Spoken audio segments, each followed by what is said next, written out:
We've been reading about the rainforest food chains. In the last lesson, we discussed main ideas like the three layers of plants in the rainforest.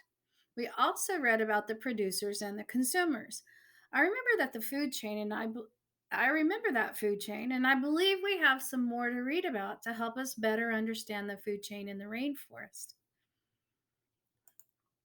Today, we are going to explain the relationship between the concepts in a scientific text. We will do this by identifying specific information, including text features and graphics. We will be successful when we explain the science text, including visual elements. We're also learning to determine the meaning of general academic and scientific words and phrases in a text. We will do this by reading around the text and using context clues to help us understand. We will be successful when we can use the academic and science related words in good sentences and conversation. We are also learning to quote accurately from a text when explaining what the text says. This also will include drawing inferences based on what that text says. We will be successful when we can discuss the topic and quote accurately from the text to support what we are saying. At the end of this lesson, you will be assigned questions to answer, asking you to use the text to support your answers. Be sure to use your own words, but quote from the text to support your answer. So get your journal because you may want to take notes or write down questions you have as we read. Pause the video and get your journal and pen, then start the video again. As we look at the food chain diagram, we see now that the secondary consumer is highlighted. We know this is also the main idea on this page and helps us understand the connection between the primary consumer, the herbivores, to the secondary consumers, which are mainly omnivores. Let's read the text. What are the secondary consumers in rainforests? Secondary consumers feed on primary consumers. These predators hunt and eat other animals. Ground predators. Rainforest ground predators include snakes, lizards, and small mammals such as bandicoots and coatimundi. Mammals are furry, warm blooded animals that produce milk to feed their young. Most rainforest snakes are small to medium in size and prey on insects, birds, and small animals. The giant anaconda can grow up to 9 meters, that's 30 feet, long. Found in South America and Trinidad, it is one of the world's largest snakes. These big snakes eat a wide range of animals, including deer, turtles, fish, and birds. Australia bandicoots have long pointed noses like rodents, but are not rodents. They forage at night for worms, spiders, insects, and plant roots. Bandicoots nest on the ground or in hollow logs. The coatimundi are related to raccoons. They have thick fur and use a long tail for balance. Coatimundis search for food on the forest floor and in the understory. They are omnivores. They eat scorpions, spiders, lizards, rodents, and small mammals. They also eat fruit. In fact, coaties eat just about anything. Hmm. So, what are some other scientific terms in this text for secondary consumers? Right. You might have said mammals or even ground predators because the text says, and I'm quoting, rainforest ground predators include snakes, lizards, and small mammals. We do know they are predators. Do you think they will also ever be prey? Hmm, let's read on. Flying predators. Some predators have special adaptations to get from tree to tree.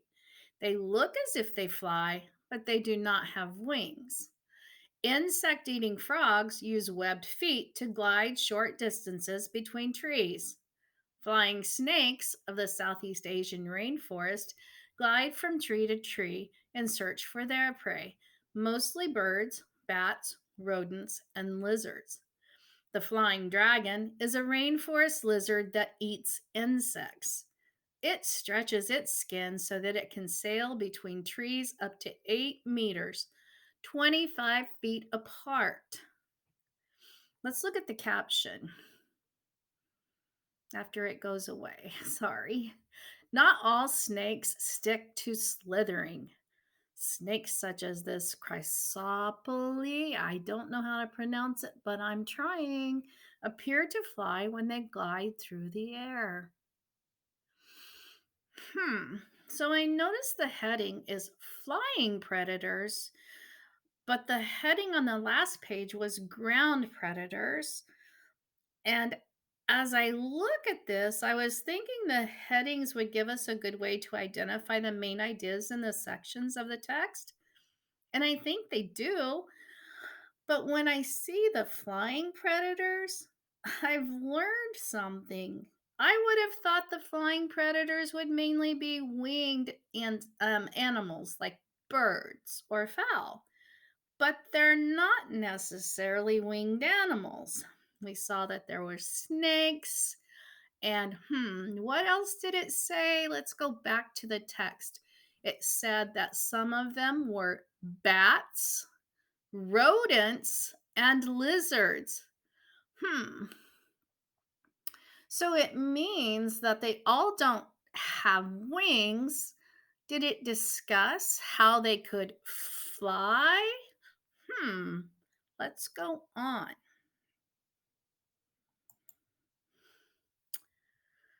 Top rainforest consumers.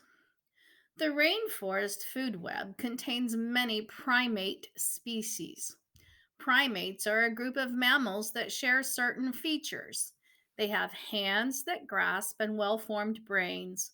Monkeys and gorillas are primates, so are humans.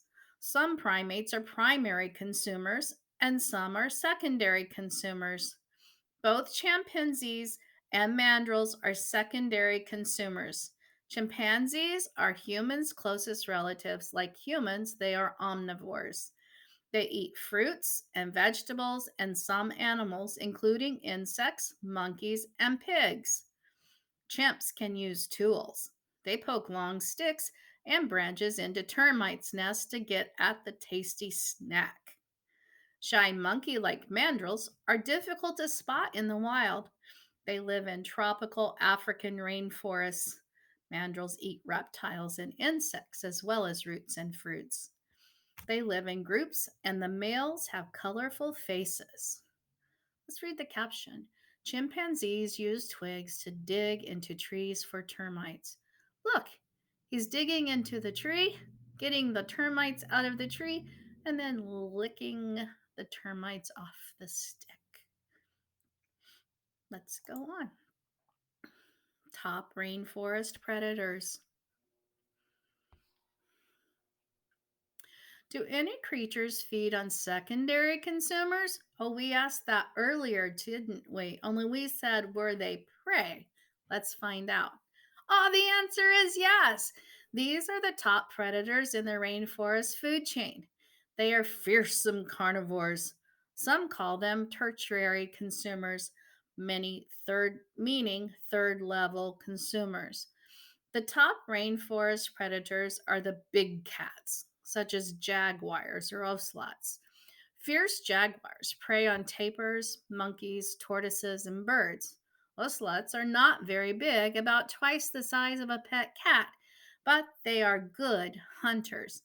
Their sharp teeth tear into rabbits, rodents, frogs, and other small animals. Oh man, look at this, guys. The heading is Most Dangerous Predator. Let's read.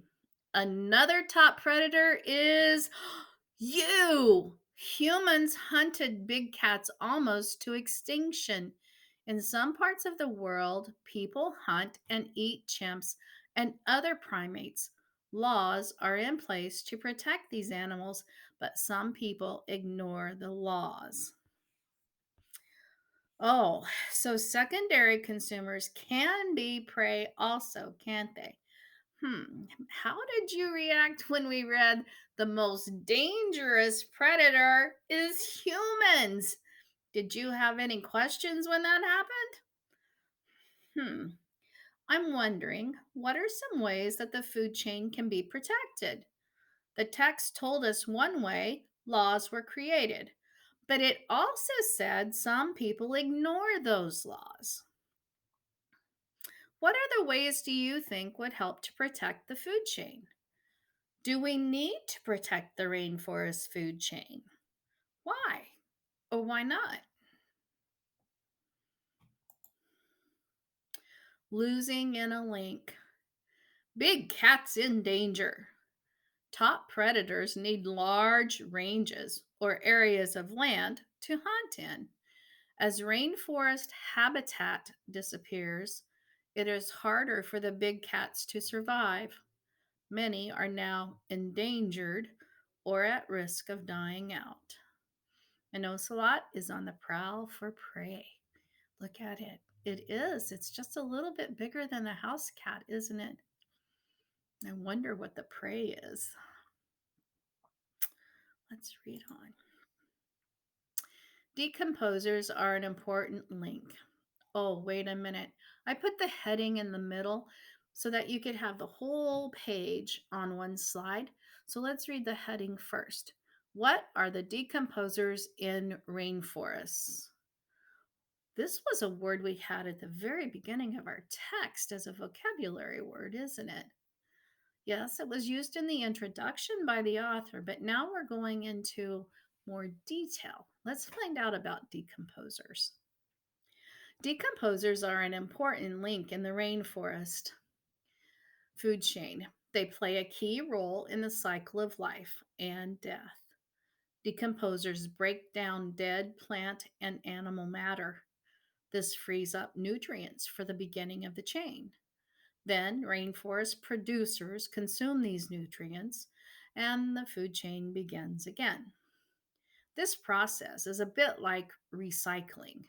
When we put out glass bottles to be recycled, the glass can be used again to make other things. When decomposers break down matter, it can be used again. This is especially important in the rainforest where the soil is poor. Plants take in nutrients directly from decaying matter. Without decomposers, the waste would build up and up and up. Soon the entire rainforest would be filled with dead matter.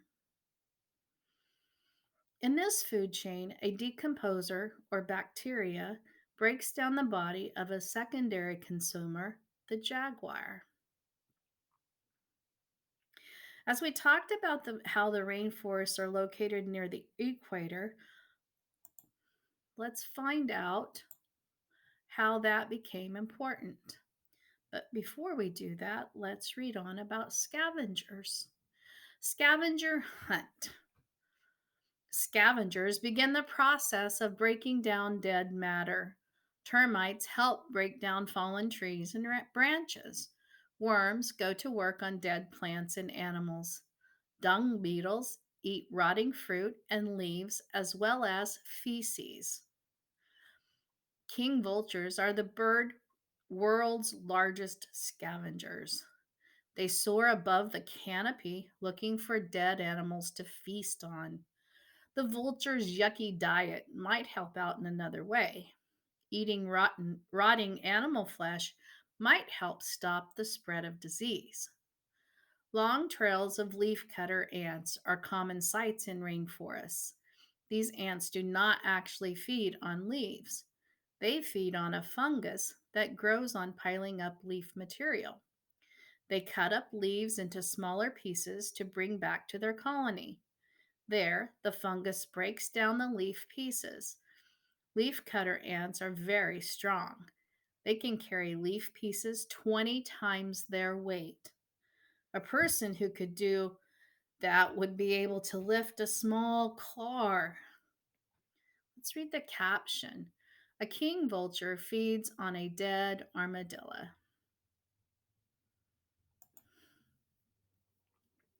Breaking it down.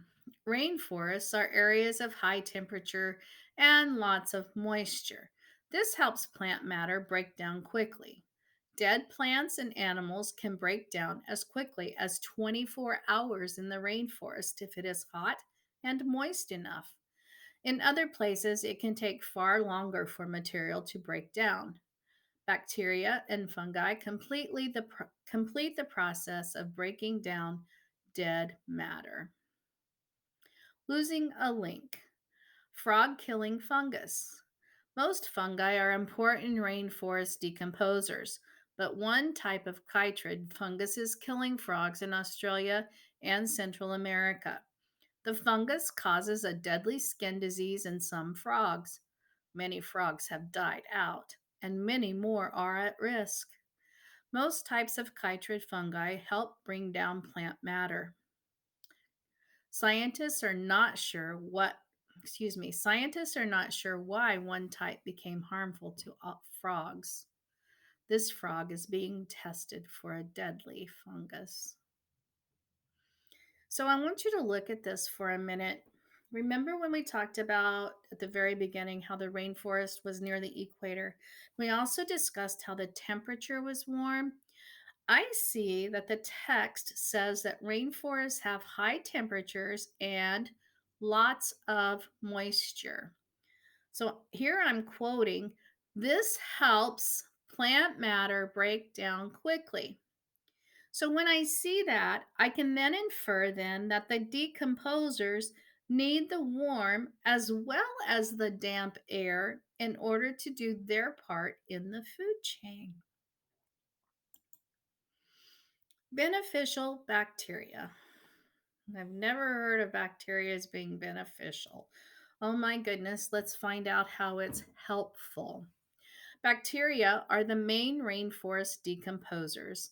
These are very simple but important organisms. Bacteria are single celled organisms. Cells are the smallest units of living things. Some bacteria are shaped like rods, and others are spirals. Bacteria are tiny. You could fit about 1 million of them on the head of a pen.